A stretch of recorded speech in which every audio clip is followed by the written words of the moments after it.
Okay, so Paul, you went full-time betting in 2008. So you gave yourself a fair apprenticeship before you decided to take the plunge. So why was the time right then? I'd sold my business. I was well capitalized and I had the time and the energy to devote to it. I always said to myself that if I was ever going to do it full time, that it would have to be capable of replacing the income that I was earning, which was pretty good out of my business. So um, I needed to be winning fairly large amounts of money to be able to make it worthwhile. Otherwise, I just wouldn't justify it, and I'd continue to do it as a serious hobby punter, albeit a winning punter, and just focus on the weekend. So I suppose I knew in advance that time was sort of coming to an end in the business cycle, and I'd been approached by a number of interested parties and managed to do a handsome transaction, and that sort of set me up for then attacking, I suppose, the road that lay ahead. Part of that though was to develop a more serious database, and I knew that I needed a fair amount of resources to do that. Okay, then we'll talk about ratings to win a bit later, but was that something that you had in your mind when you decided to go professional? Was that something that developed sort of parallel? Look, the commercialization of it wasn't obvious at the time, and it was something that I had to consider. But yeah, as you say, we'll probably get into that in more detail. But the main focus was making sure I was, amply capitalized to be able to turn over the money that I needed to get the margin, which obviously results in a certain amount of dollars won, and that was the focus. So it was more of I think of it as a business plan, if you like, behind the betting, and going professional. It's a big step, you got three young kids, you got lots of business interests and investments and mortgages and all that sort of stuff, and you've got to be able to, turn a decent profit. And you must have had a very supportive partner. Yeah, well, I'm lucky in that respect, and I think choice of partner is just probably the most important decision any of us ever make in life. But um, she had a fair bit of grounding with me prior to that. I'd go to the races on a Saturday, and on a good day and a bad day, you could win or lose 100,000. We were betting pretty well, so she was used to it. She knew that the ups and downs and what it meant, but she also knew that we were never really at risk because of the way in which I quarantined the funds I needed for betting separate to everything else that we did. Well, so I was going to say when you sat down to study your first race after you made your decision, was it like nerve-wracking? But if you were betting to win 100 grand as an amateur, No.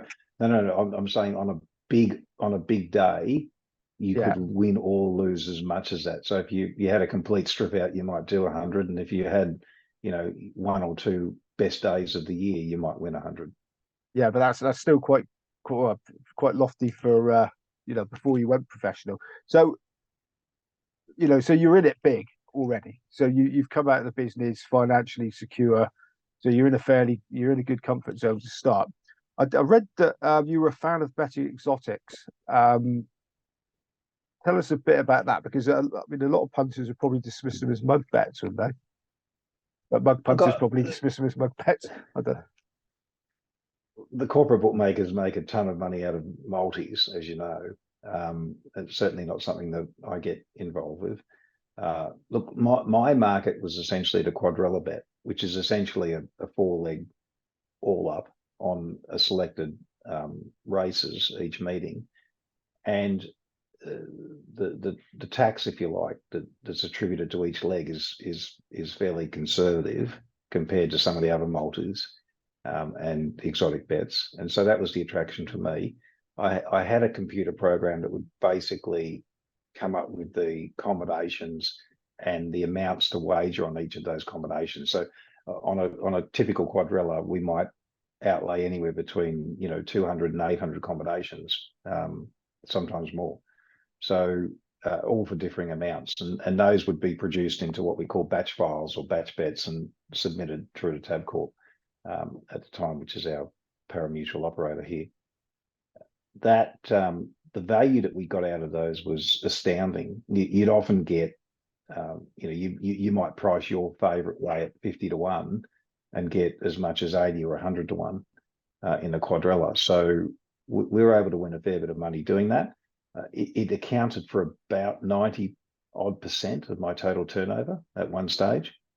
But it got to the point where the big syndicates here eroded the value just by simply ensuring that the, if you like, the dividends that were going to be paid were closer to the true odds of the actual combination winning. And what they would do is really just play it for the rebate. So if you were getting rebates, that was the way ultimately that you had to make money out of it. So I suppose that over time, my quadrella action just continued to dwindle as a percentage of my overall betting action. It's interesting. I've spoken to quite a few professional punters. It's amazing how they all do things quite differently. You mentioned that the big bookies make fortunes from the multis. One professional punter I spoke to describes a multiple bet as a weapon of mass destruction. So, I mean, would you, if you had a couple of real good things that you fancy, would you not ever consider doing a double or something like that? Is that, or look, I still do some quadrella betting. It is limited. It's mainly when the pools are much bigger that I get involved, or on bigger meetings. Look, I don't really think of it that way. Each race is its own entity and its own challenge. And look, it's hard enough to back one winner, let alone 4. Okay, so let's talk about ratings to win. So you developed this powerful program to help you analyze the races and win as a punter. Surely it would have been much more valuable if you just kept it to yourself. Yeah, sure, it would be. The problem, though, Simon, is that at that time that I was going professional, I had to invest substantial amounts of money into building it, and most of that was salary, wages, programmers. The data that I was accessing and acquiring was becoming more and more expensive because we don't just use the public data feed, and it meant that I had to win obviously a lot more money on top of what I needed to live. And the costs and the capital outlays were huge. And I ended up investing 7 figures, fairly decent 7-figure sum in building it. And we spend that much a year now just maintaining it between staff, and because it's really manual grunt work, a lot of donkey work involved in getting it to that level. So subscriptions seemed like the only option at the time in 2012 as a means of mitigating a lot of those costs, so that I could continue to bet and not just have all those winnings swallowed up by costs. Okay, no, it said I've read it can sift through 3 million components. No, not so much 3 million components. The computers are all set up into tier 4 data centers, and so they run constantly, and the calculations that we would do in any given day would be run into the 3 or so million. So it surpasses anything that the best form student could do, physically could actually get through. Much more detail. You couldn't do it as a person. You need the assistance of technology to do it at the scale that we're able to do it. It was 2012 the first time you made it commercial. Yes, it was. Yeah. How much has it evolved since then? It hasn't stopped evolving, actually. We do regular updates. Most of that's driven by research and development that my team do at my direction, and any new ideas that are derived from that process make it into the software, and any client that has it gets the benefit of that. So I don't sort of hold back. It's interesting you say that you spend money on private information. You don't trust a lot of the official information, so I assume that means going time figures, that sort of speed, timing of the races, that sort of thing. Look. The only thing that we keep from the official record is the date, the track, the race number, and the saddlecloth number from the horse. Everything else is binned and created in house. So margins, times, track speeds, verifying jockey claims, overweights, distances, rail positions, obviously times and sections. And there's a whole bunch of other stuff too on top of that we do that makes it unique. Okay, so how much of your edge would vanish if the official figures suddenly became as accurate as the ones that you source?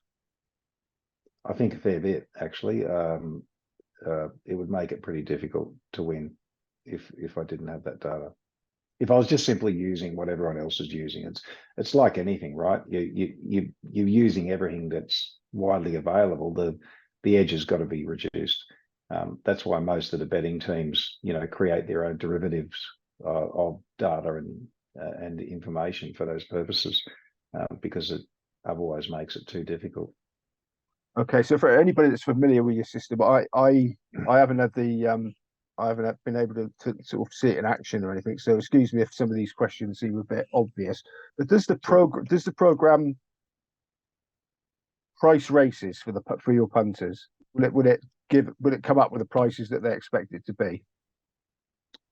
It can be instructed to produce an automatic market, and that automatic market can be varied based on different parameters that you set as the user.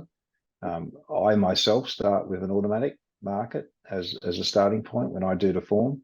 Look, my process is pretty tried and true. I don't deviate from it really at all, and it's just a workflow that we start, well and truly before a meeting commences. So it is possible to get snapshots of the leading chances in the race and maybe make some intuitive judgments and bet that way if you choose to do it. Look, I know the way I do it works for me.